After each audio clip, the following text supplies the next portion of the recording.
தமிழ்நாட்டின் கடைகோடி மக்களும் அரசின் திட்டங்களால் பயன்பெற வேண்டும் என்ற கடமை உணர்வோடு தொடங்கப்பட்ட திட்டம்தான் உங்களுடன் ஸ்டாலின்.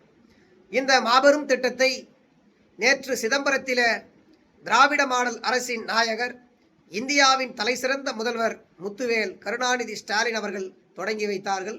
இந்த திட்டம் தொடங்கப்பட்ட முதல் நாளிலே 1.25 லட்சம் மனுக்கள் பெறப்பட்டிருக்கிறது. குறிப்பாக கலைஞர் மகளிர் உரிமை தொகைக்கு மட்டும் 50,000த்திற்கும் மேற்பட்டோர் விண்ணப்பித்திருக்கிறார்கள் என்கின்ற தகவலும் கிடைத்திருக்கிறது. இது திராவிட மாடல் அரசுக்கு கிடைத்திருக்கிற வெற்றி. தமிழ்நாட்டு மக்கள் இந்த அரசின் மீது வைத்திருக்கின்ற நம்பிக்கை, அதன் மூலமாக அரசு அதிகாரிகள் நேரடியாகவே மக்களை சந்தித்து அவர்களுடைய பிரச்சனைகளை, தேவைகளை பூர்த்தி செய்து கொடுக்க வழிவகை செய்கின்ற உங்களுடன் ஸ்டாலின் என்கின்ற திட்டம் மக்களுக்கு என்றும் துணையாக நிற்கும்.